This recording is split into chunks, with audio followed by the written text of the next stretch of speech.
सुषमा को लगा कि नील आकर सिरहाने खड़ा हो गया है। फिर उसने झुककर धीरे से उसके बाल छुए हैं। सुषमा चौंक कर उठ बैठी। चारों ओर घुप अंधेरा था। उसने कांपते हुए कंठ से पुकारा, नील। बरामदे में सोई हुई भौरी खांसी। सुषमा ने पाया कि वह अपनी चारपाई पर उठकर बैठी हुई है और नील कहीं नहीं है। सब ओर सन्नाटा है, भयावह, अकेला सन्नाटा। वह अकुला कर खड़ी हुई और उसने खिड़की पूरी खोल दी।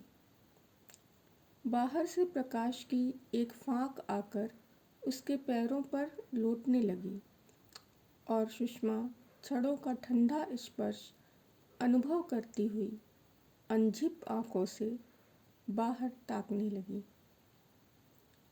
रात्रि के वह मौन स्वर उसके चारों ओर मंडरा रहे थे।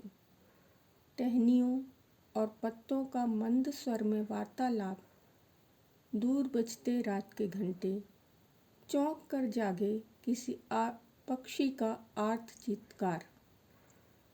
सुषमा को लगा कि उसके प्राणों और रात्रि की आत्मा में घना साम्य है। वैसे ही कुछ मध्यम स्वरों की प्रतिध्वनियाँ गूंजती हैं। मन में कुछ करवट लेता है और चुप हो जाता है। ऐसा ही अभेद्य, सर्वग्रासी अंधकार जीवन में सिमटता आता है। कुछ स्मृतियाँ, कुछ स्वप्न, कुछ अस्फुट शब्द। श्रमरत छात्र की तरह सुषमा बार बार उन पृष्ठों को उलटकर दोहराती है। उन संवेगों की दहलीज पर खड़ी होकर अतीत में झांकती है। मन की संकुल गलियों में भटका करती है। हर वाक्य, हर मुद्रा और प्रत्येक स्पर्श के अनेकों संदेशों पर गुजरती हुई, रुकती हुई, ठहरती हुई। और उस समय इस संसार की सीमाएं दूर दूर हटती जाती हैं और वह अकेली रह जाती है, अपने में संपृक्त। सुषमा ने मेज पर रखी पीतल की तख्ती पर फिर एक बार उंगली फेरी। नई चमकती तख्ती पर उसके नाम के अक्षर उभरे हुए थे।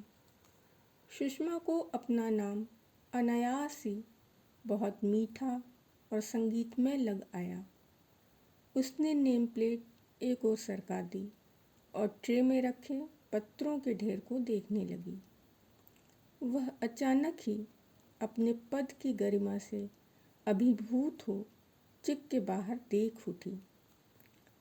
चिक की नई पीली तीलियों के पार एक बहुत मोहक, आकर्षक संसार बिखरा हुआ था।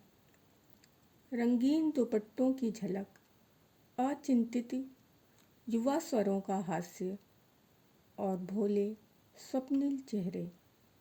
बाहर चपरासी स्टूल पर बैठा था और उसकी खाकी वर्दी कभी कभी झलक जाती थी।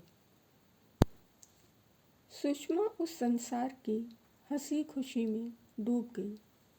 वह फिर उन्हीं अजान राहों में भटक गई जहाँ का हर मोड़ एक नई आशा लिए होता है।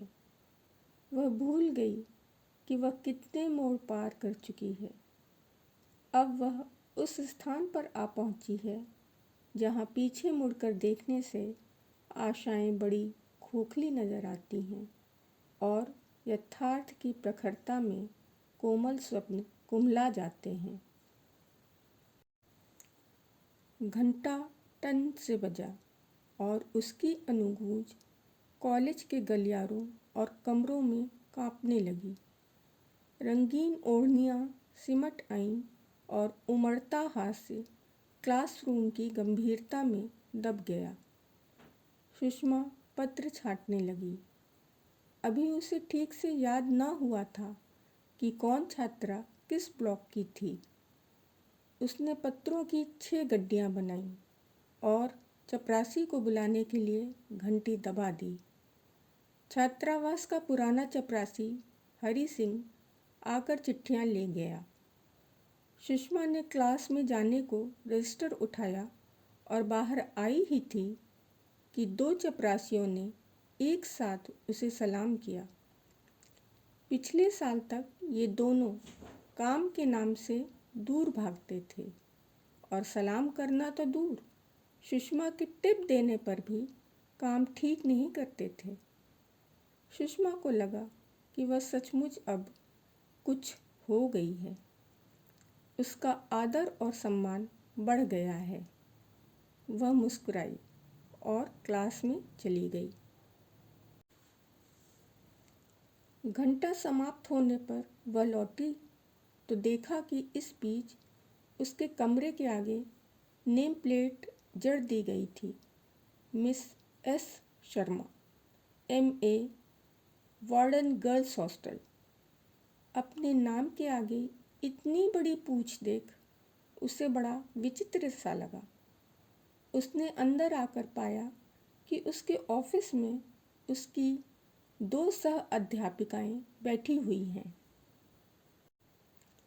आइए वार्डन साहिबा, मिस शास्त्री ने कुछ व्यंग्य से कहा। मिस शास्त्री संस्कृत पढ़ाती थीं। संस्कृत साहित्य के संपर्क से उनमें रस के प्रति रुचि तो थी, पर उस रसोपलब्धि का साधन न पा वह संसार और जीवन के प्रति कटु होती जा रही थी। सुषमा ने रजिस्टर रख दिया और अपनी घूमने वाली कुर्सी पर बैठकर पूछा, इस समय आप फ्री हैं? फ्री कहाँ हैं? जरा फ़ोन करना था। ऑफिस में तो जरा भी प्राइवेसी नहीं है। सुषमा ने फ़ोन उनकी ओर खिसका दिया और स्वयं कुछ कागज़ देखने लगी। नंबर मिलाकर मिस शास्त्री ने सुषमा की ओर देखकर कहा, कल रोमा डेविड रात को 1 बजे लौट कर आई थी। सच, हद कर रखी है अनाचार की। कुछ तो सोचे समझे।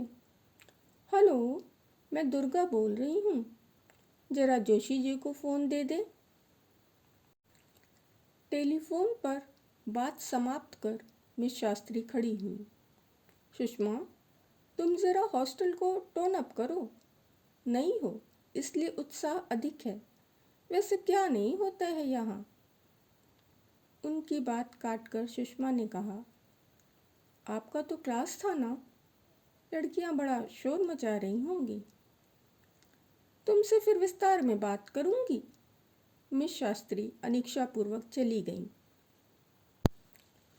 अब तक चुप बैठी मिस शास्त्री की बातें सुनती मीनाक्षी मुस्कुराई और बोली, मिस शास्त्री का समय इसी में बीतता है। जाने रात में सोती भी हैं या पहरेदारी ही करती रहती हैं कि कौन कितने बजे आया। इनसे सब पूछ लो। किस लड़की की मैत्री किस छात्र से है, कौन अध्यापिका घर कितने रुपए भेजती है और कौन सेक्स स्टार्ट है। आगे वह क्या कहेगी इसका अनुमान कर सुषमा ने कहा, बस बस, मुझे सब पता है, तुम्हारे कहने की कोई आवश्यकता नहीं है। तुम झेप गई? मीनाक्षी ने कुछ आश्चर्य से कहा, ऐसे तो तुम काम कर चुकी। लड़कियों के साथ डील करने में इतनी समस्याएं आएंगी कि रहने भी दो मीनाक्षी। जब से आई हूँ हर एक शुभेच्छु ने मुझे एक लंबी लिस्ट दी है कि मैं किन बातों पर विशेष ध्यान दूँ। सुषमा ऊबने सी लगी। वह उठकर खड़ी हो गई और बोली, चलो एक प्याला कॉफ़ी पी लें, अभी घंटा बजने में काफ़ी देर है। कैफ़े की लंबी खिड़की से हॉस्टल की नई इमारत दिखाई दे रही थी। कमरों की खिड़कियों में रंगीन पर्दे उड़ रहे थे। चहारदीवारी पर चढ़ी हुई मधुमाधवी की सुगंध कैफ़े तक आ रही थी। सुषमा को याद आया कि उसने माली से बंगले में गुलाब लगाने को अभी तक नहीं कहा। बरसात बीत जाएगी तो मुश्किल होगी। बड़ा काम बढ़ गया है, उसने चम्मच से खेलते हुए कहा। सारा वक्त हॉस्टल के पचड़े में निकल जाता है, अपने लिए कुछ समय नहीं मिलता। तुम कौन ऐसा काम करती थी कि अब नहीं कर सकती? क्या वह सस्ते उपन्यास पढ़ने को समय नहीं मिलता? मीनाक्षी सदा ही सुषमा की पठनी सामग्री के निम्न स्तर का मजाक उड़ाया करती थी। सुषमा ने इसका कभी बुरा नहीं माना। सारे दिन की माथापच्ची के बाद उसे ऐसे ही उपन्यास अच्छे लगते थे, हल्के फुल्के, रोमांटिक। वे मीनाक्षी के उच्च स्तर की बराबरी भले न कर सकें, पर उसका मनोरंजन पूरी तरह कर पाते थे। मीनाक्षी की बात पर सुषमा मुस्कुराई, फिर नीची पलकें कर कॉफ़ी के प्याले की डिज़ाइन देखने लगी। सुबह के 11 बजे थे, इसलिए कैफ़े में अधिक छात्राएं न थीं। एक दो मेज़ों पर जो थीं भी मंद स्वर में बातें कर रही थीं। काउंटर के पास 2 बैरे चुप खड़े थे। जाली का दरवाज़ा खुला और एक लड़की ने अंदर झांका। सुषमा और मीनाक्षी की दृष्टि एक साथ अपने पर पाकर उसने हड़बड़ाकर दोनों को नमस्ते किया और शायद कैफ़े में अपनी सखी को न पाकर वह चली गई।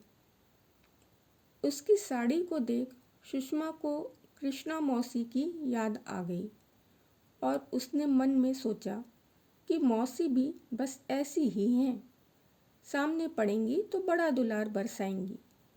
कितना कहा था कि साड़ियाँ कढ़वा कर जल्दी भेज दें, अब सौंठ होकर बैठ गई हैं। उनसे 5 पैसे का पोस्ट कार्ड भी न डाला गया। साड़ियाँ आ जाती तो पहनी जाती। उसी शाम उसने मौसी को एक पत्र और डाल दिया। उसका उत्तर आया तो सुषमा को और क्रोध आया। मौसी ने लिखा था, तुम्हारी साड़ियाँ कढ़कर आ गई थीं, भेज ना सकी।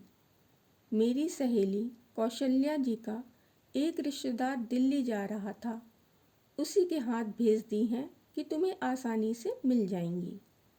अव्वल तो वही दे जाएगा, नहीं तो तुम मंगा लेना। उस पत्र में उस रिश्तेदार का नाम पता कुछ ना था। बाद में सुषमा को मौसी के भोलेपन पर हंसी आई। उन्होंने यह भी नहीं सोचा कि आखिर दिल्ली जैसी विशाल नगरी में वह उस संबंधी को कहाँ ढूंढती फिरेगी। फिर झुंझलाहट के पैसे बचाने के लोभ में साड़ियाँ भी गईं। कृष्णा मौसी को सुषमा से बड़ा प्यार था। वह कानपुर आईं तो सुषमा की गर्मी की छुट्टियां थीं। मौसी हर रोज़ एक नई सुंदर साड़ी निकालकर पहनती। सुषमा आई तो वह झट बोली, वायल दे दो तो कढ़वा दूंगी, ऐसी बढ़िया कढ़ेंगी कि तुम्हारी सहेलियां भी देखती रह जाएंगी। शेष उपन्यास इसका आप अगले अंक में सुनें। सुनने के लिए धन्यवाद।